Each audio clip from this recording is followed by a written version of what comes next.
Before Sterling and Logan County could become a major producer of sugar beets, land had to be settled, railroads needed to be built, and a town needed to be created. In 1859, the Colorado Gold Rush would begin. This brought many people from the east to the area soon to be known as Colorado. During the 1849 California Gold Rush, most people just passed over the Logan County area. Now many people would follow the South Platte River to get to Denver. There were stage stations called Fort Wickett near Marino and Valley Station near Sterling. This will help people start to get familiar with the area. John Ilf Wesley was a part of the Colorado Gold Rush.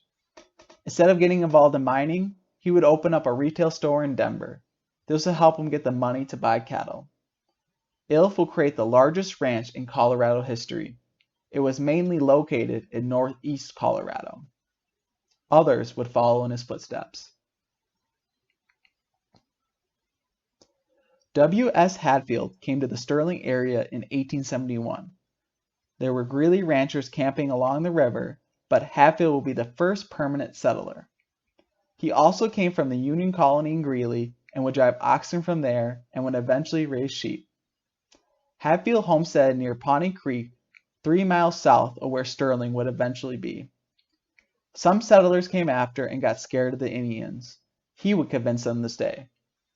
Then, in 1870, he moved to Cedar Creek, north of the coming town, because it had better land for ranching. Eventually, Hadfield would live a more retired life in Sterling and become a stockholder in the Logan County Bank. After the American Civil War, many Southerners were looking for a fresh start. Families from Tennessee and Mississippi would end up settling in the area. R.C. Perkins, R.E. Smith, J.H. Pruitt, and M.S. Smith arrived at the Union colony in Greeley in 1873. The best land was already taken in that region, so they set out for the Platte Valley. They decided to homestead 6 miles north of the soon-to-be city.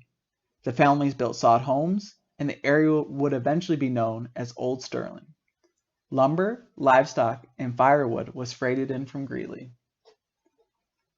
In 1880, news came that the Union Pacific was going to build a railroad from Julesburg to LaSalle. M.C. King, one of the southern settlers, went to Sydney and then took the train to Omaha. He offered to donate 80 acres of land to the Union Pacific to guarantee the railroad would go by his homestead. They would accept his offer. King plotted a town in September 1881. Many people would move from Old Sterling to this new city. The Burlington Railroad would also go through the new town. This would allow cattle and farm products like sugar beets to be shipped out to the new markets across the United States. It would also make it easier to ship products in and for people to settle in the area. An application for the town's incorporation was given to the judge in Greeley in 1884. Sterling was now officially a town. Logan County will be formed in 1887.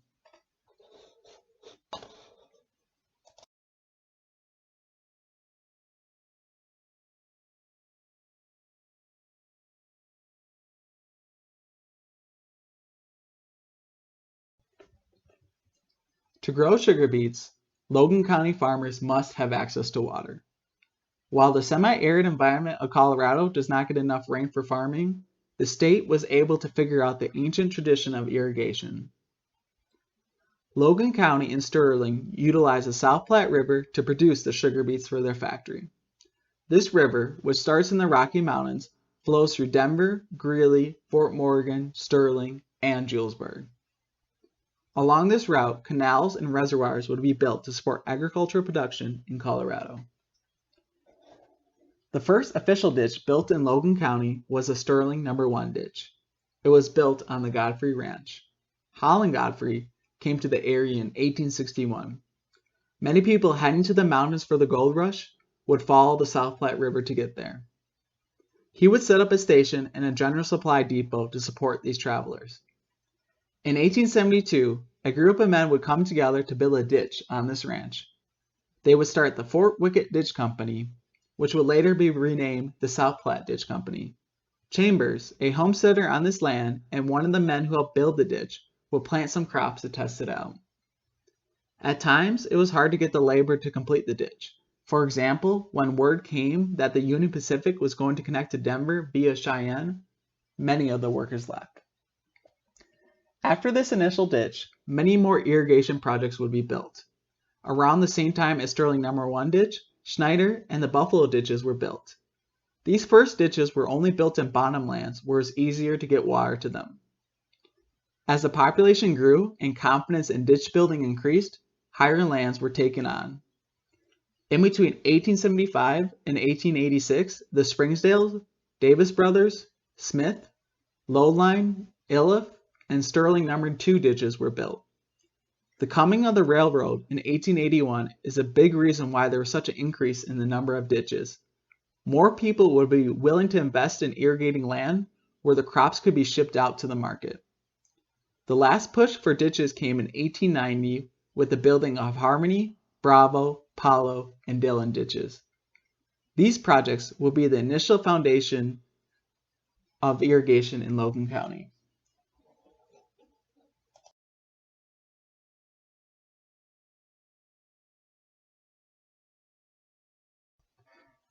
After settlers and a railroad came to Logan County, development could really start to take off. R.C. Perkins, a local businessman, formed a committee in 1890 to travel to Grand Island, Nebraska to investigate the sugar beet factory there and see if this is something that could be done in Sterling. He had the support and financial backing of Logan County commissioners and businessmen. Even though it was a while until Sterling got a factory, it got the community thinking about the possibility. Sugar beets were still being grown in Logan County without a factory. The railroad was utilized to send beets to Grand Island, Nebraska, and then later to Eaton, Colorado. Logan County residents did not give up hope on their own factory, though. Attempts were made to get contracts for construction, but nothing clicked. Then, Charles Betcher came to Sterling to help out.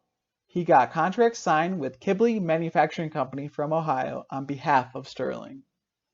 Machinery for the factory was shipped in from an abandoned sugar factory in Saginaw, Michigan. Construction began in April 1905. Since the location of the factory was close to the South Platte, water had to be pumped out of the ground to keep the excavation intact. By November 7, 1905, the factory was ready. The original sugar beet celebration happened around the time it was completed. People got together to mark this important event, and many people involved in the project made speeches. The real reason for Betcher coming to help was revealed on January 1, 1906. The Sterling Sugar Company was acquired by the Great Western Sugar Company. Nevertheless, this factory would be a major boom for Sterling and Logan County. First off, obviously the demand for sugar beets would increase, and this would help out the farmers of the area. Great Western Sugar Company would sign many contracts with farmers in the area. Second, beet pulp, which is left over after the sugar has been extracted, would be a cheap feed for cattle.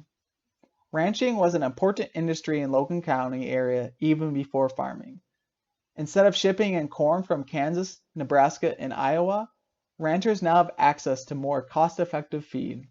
Lastly, the factory would hire many people to work on the industrial side and in the offices. This would draw many people to Sterling. All of these industries were bringing more money to the area and then create even more jobs outside of these sectors. The population would increase by 200% 5 years after the factory was built.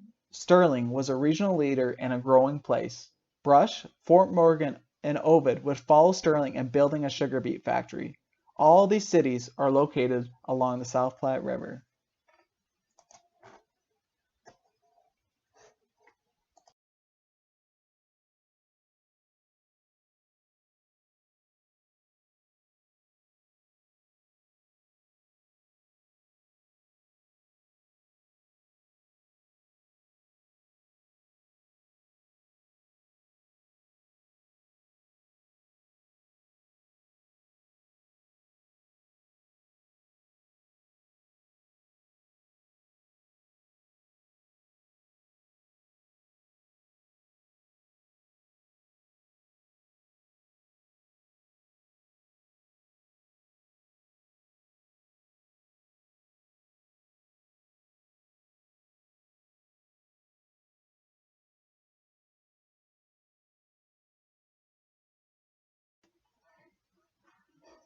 Many thought that irrigation had hit its peak in the late 1890s, but then the Colorado state government passed the Irrigation District Law of 1905. This would allow farmers to come together to form districts that could invest in larger irrigation projects. This would be perfect timing for Sterling because after the factory was built, demand for water would increase. North Sterling and Pruitt Reservoir would store water from the South Platte to provide the water supply necessary for the sugar beet industry to take off in Logan County and Sterling. Colorado has good farming soil, but it lacks the rainfall to grow plants. These reservoirs fill up the ditches to allow this land to blossom. The North Sterling Reservoir is located about 14 miles above town. In 1905, a survey was done for this reservoir, and in the same year, a filing was made for the water rights to supply this project. This would lead to the Sterling Promotion and Irrigation Company to be organized. The company would then encourage the North Sterling Irrigation District to be developed in 1907. Landowners within the proposed district voted whether or not to create the organization, and they decided to do so. The new district would then agree to buy all the rights and property of the Sterling Promotion and Irrigation Company. This would lead to the contract with Empire Construction Company worth around $1,835,000 to construct the reservoir and canals.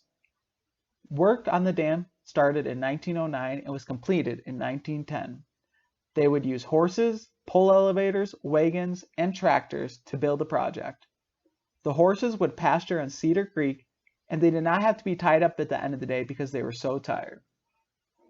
Once completed, this water supply would allow corn, beans, alfalfa, small grains, and of course, sugar beets to be grown in abundance.